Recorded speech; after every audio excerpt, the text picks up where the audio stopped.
Ya, bismillahirrahmanirrahim. Assalamualaikum warahmatullahi wabarakatuh. Salam Pancasila. Apa kabar Anda semua? Semoga masih tetap semangat untuk mengikuti materi pendidikan Pancasila dan kewarganegaraan secara online ini. Ya, baik Ananda, untuk yang berada di kelas 10, ya, kali ini kita akan membahas materi yang ada di bab 6 terkait dengan ancaman terhadap negara dalam Bingkai Bhinneka Tunggal Ika. Ya, kali ini kita akan masuk di sub materi poin A, ancaman terhadap integrasi nasional. Ya, baik, coba Anda mengamati peta yang ada di layar ini. Ananda dapat menunjukkan dan melihat posisi negara Indonesia yang berada di tengah-tengah dunia. Kemudian dilewati oleh garis khatulistiwa, diapit oleh dua benua Asia dan Australia, serta berada di antara dua samudra, yaitu Samudra Hindia dan Samudra Pasifik. Nah, kondisi tersebut menunjukkan bahwa wilayah Indonesia berada pada posisi silang yang sangat strategis dan ideal. Nah, posisi silang yang diberikan Tuhan kepada negara Indonesia tidak hanya meliputi aspek kewilayahan saja, melainkan meliputi pula aspek-aspek kehidupan sosial. Di antaranya yang pertama, penduduk Indonesia berada di antara daerah berpenduduk padat di utara dan daerah berpenduduk jarang di selatan. Ya. Kemudian yang kedua, ideologi Indonesia terletak antara komunisme dan liberalisme.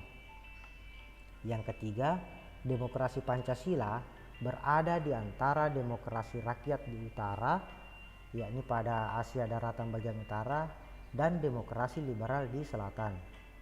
Yang keempat, ekonomi Indonesia berada di antara sistem ekonomi sosialis di utara dan sistem ekonomi kapitalis di selatan. Yang kelima, masyarakat Indonesia berada di antara masyarakat sosialis di utara dan masyarakat individualis di selatan.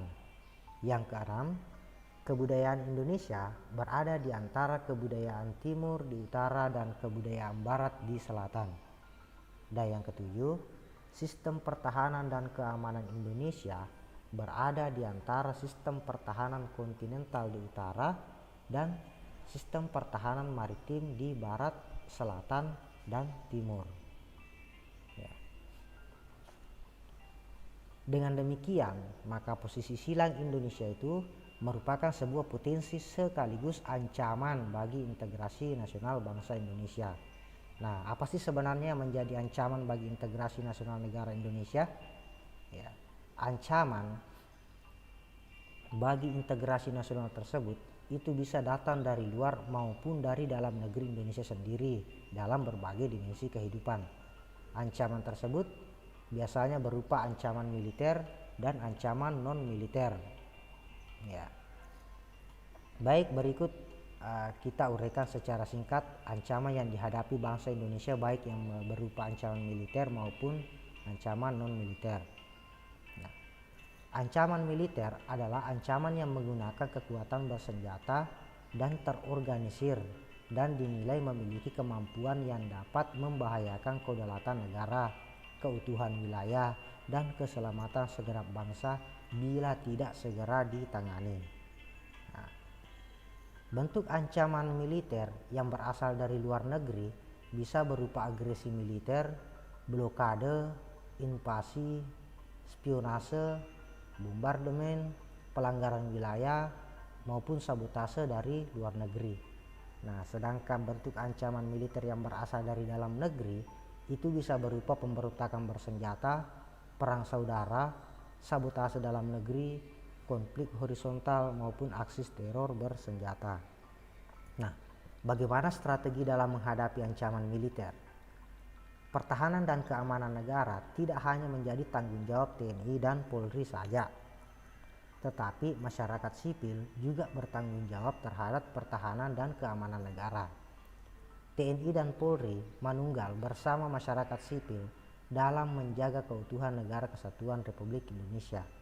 Undang-Undang Dasar Negara Republik Indonesia tahun 1945 juga memberikan gambaran bahwa strategi pertahanan dan keamanan negara untuk mengatasi berbagai macam ancaman militer dilaksanakan dengan menggunakan sistem pertahanan dan keamanan rakyat semesta.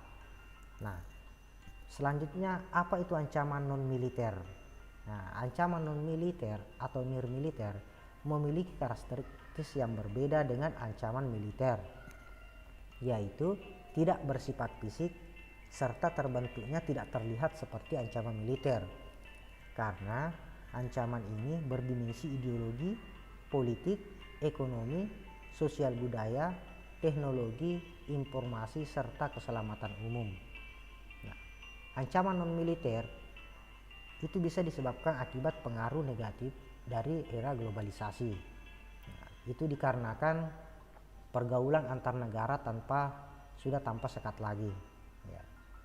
Contoh ancaman non-militer itu bisa berupa pengaruh gaya hidup atau lifestyle yang kebarat-baratan, sudah tidak mencintai budaya sendiri, tidak menggunakan produk dalam negeri. Ancaman non-militer ini berdimensi ideologi, politik, ekonomi, sosial budaya, teknologi, informasi, serta keselamatan umum. Ya, baik Anda sekalian, untuk video pembelajaran kita kali ini cukup sampai di sini dulu. Semoga apa yang kita dapatkan hari ini dapat memberi manfaat untuk diri kita dan orang lain. Tetap semangat belajar, jaga kesehatan. Wassalamualaikum warahmatullahi wabarakatuh. Salam Pancasila.